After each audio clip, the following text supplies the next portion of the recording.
नमस्कार, माझ्या यूट्यूब चॅनलमध्ये तुमचं सर्वांचं स्वागत आहे। चॅनलला नवीन असेल तर सबस्क्राईब करा, जेणेकरून तुम्हाला नवीन नोटिफिकेशन मिळेल। चला तर आज आपण पाहूया, एक नवीन जाहिरात आलेली आहे पहा।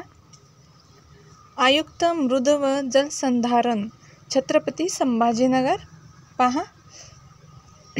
तर गट ब अराजपत्रित ह्याची ही रिक्त पदे भरण्याबाबत जाहिरात प्रसिद्ध झालेली आहे पहा।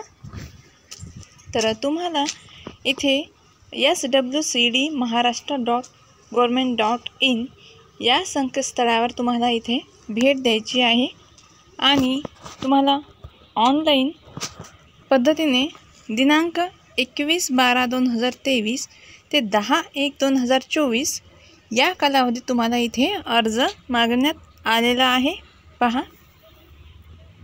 तर नोंदणी पहा, ऑनलाईन पद्धतीने अर्ज नोंदणी सुरू होण्याचा दिनांक पहा 21/12/2023। ऑनलाईन पद्धतीने अर्ज नोंदणी करण्याचा अंतिम दिनांक पहा 10/1। ठीक आहे, तर रात्री तुम्हाला 11:59 म्हणजेच 11 वाजून म्हणजे 12पर्यंत तुम्हाला हे कालावधी देण्यात आलेला आहे पहा। ऑनलाईन पद्धतीने परीक्षा शुल्क भरण्याचं मुदत ही तुम्हाला 21 ते 10पर्यंत दिलेली आहे आणि तुम्हाला ऑनलाईन प्रवेशपत्र उपलब्ध होण्याचा दिनांक हे 7 दिवस परीक्षेच्या अगोदर तुम्हाला भेटेल। तर पहा कुठली जागा आहे ते पदनाम पहा, इथे आहे जलसंधारण अधिकारी स्थापत्य गट ब अराजपत्रित। तर इथं अधिकारी याची स्थापत्य म्हणजेच इंजिनिअरिंगसाठी आहे पहा हे।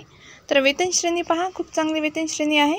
41,800 ते 1,32,300 इतकं तुम्हाला इथं 7व्या वेतन आयोगानुसार तुम्हाला इथे पेमेंट भेटणार आहे। एकूण पदसंख्या ही 670 इतकी ही पदसंख्या आहे पहा। महिला 30% आरक्षण आहे पहा आणि आपल्या कॅटेगरीनुसार असणार आहे। तर पहा, अनुसूचित जाती यामध्ये एकूण भरायची पदसंख्या ही 85 इतकी आहे।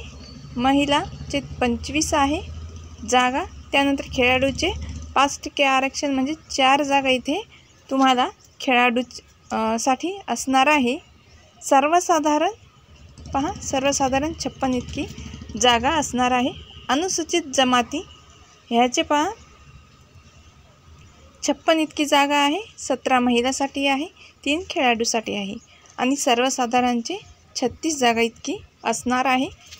विमुक्त जाती 17 जागा, महिलासाठी 5, खेळाडूसाठी 1 आणि सर्वसाधारणसाठी 11 जागा असणार आहे। भटक्या जाती पहा, म्हणजेच पहा इथे ना एकूण भरायची ही जी आहे पदसंख्या आहे आणि महिलासाठी आहे आणि खेळाडूसाठी सर्वसाधारणची आहे, म्हणजे हे टोटल असणार आहे पदसंख्या। भटक्या जातीचे पहा 19 जागा आहे, टोटल 6 महिलाचे आहे आणि खेळाडूचे 1, सर्वसाधारणचे 12 असणार आहे।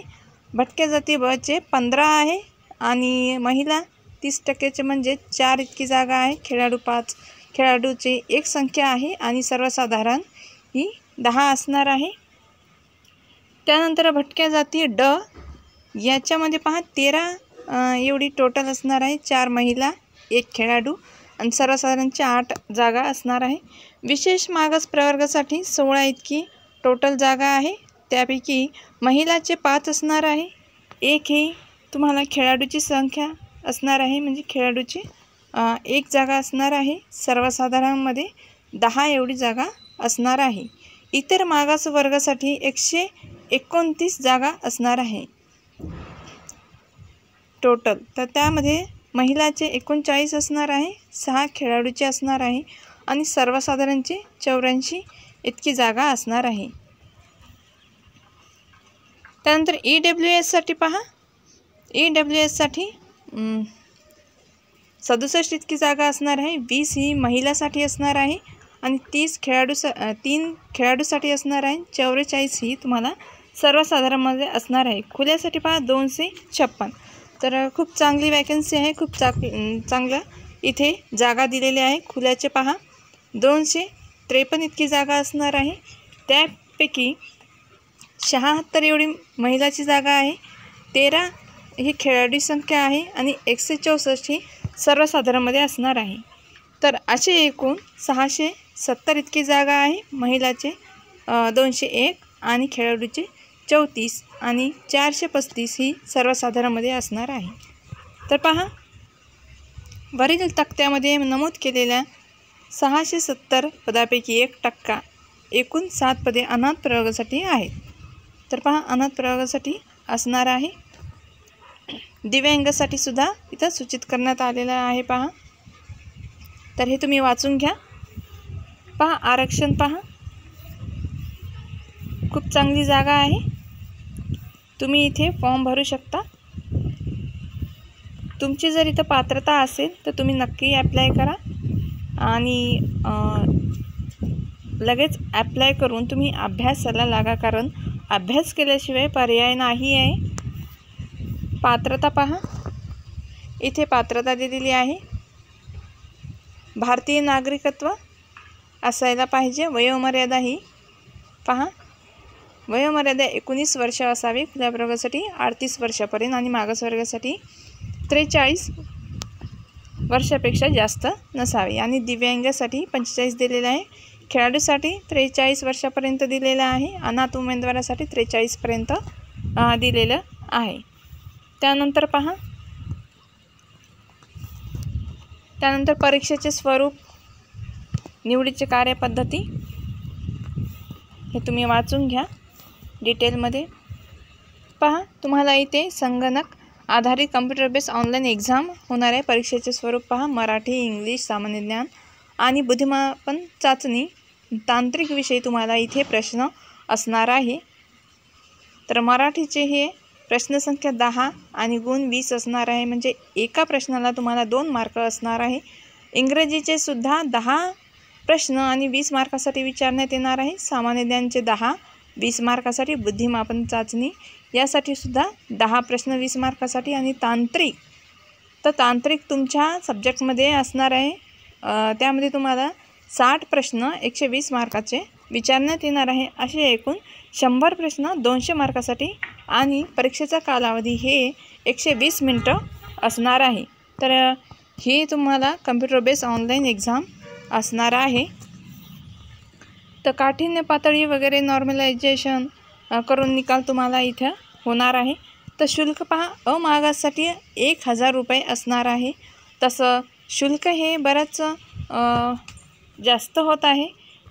तर हे गव्हर्मेंटला कधी समजेल काही समजत नाही, कारण प्रत्येकाला 1000 रुपये देणं काही सोपी गोष्ट नाही आहे. पहा मागासवर्गीयासाठी 900. तर मागासवर्गीयासाठी सुद्धा 900, फक्त 100 मार्कात 100 तुम्हाला 100 रुपयाचा फरक इथे असणार आहे. आणि परीक्षा शुल्क हा तुम्हाला ना परतावा असणार आहे. कुठल्याही कंडिशनमध्ये तुम्हाला हे परीक्षा शुल्क परत भेटणार नाही आहे. तर हे इथं सांगितलेलं आहे. पहा तुमचं जर इथं पात्रता तुम्ही असेल, सिव्हिलमध्ये असेल तर स्थापत्यमध्ये तुम्हाला हे तुम्ही इथे फॉर्म ॲप्लाय करू शकता. पहा कागदपत्रे कुठले ॲप्लाय इथे तुम्हाला हे वाचून घ्या. तुम्हाला तिथे तुमच्या याच्यानुसार सादर करायचं आहे, अपलोड करायचं आहे. तर खूप चांगलं संधी चालून आलेली आहे. चांगली जागा आहे. तुम्ही नक्की ॲप्लाय करा. तुम्हाला व्हिडिओ कसा वाटला तुम्ही कमेंट करून नक्की सांगा.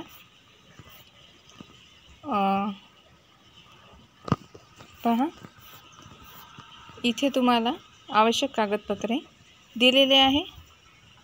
तर हे तुम्ही पाहून घ्या. तुम्हाला इथे ऑनलाईन छायांकित प्रत वगैरे तुम्हाला इथे लागणार आहे. तर आजच्या व्हिडिओमध्ये एवढीच माहिती. भेटूया नेक्स्ट व्हिडिओमध्ये. व्हिडिओ आवडल्यास लाईक करा, शेअर करा, सबस्क्राईब करायला विसरू नका, जेणेकरून तुम्हाला नवीन नोटिफिकेशन मिळेल. आणि कमेंट करून सांगा तुम्हाला या व्यतिरिक्त कशाची माहिती हवी असेल किंवा तुम्हाला काय वाटतं या व्हिडिओबद्दल. तर आजच्या व्हिडिओमध्ये एवढीच माहिती. भेटूया नेक्स्ट व्हिडिओमध्ये. धन्यवाद.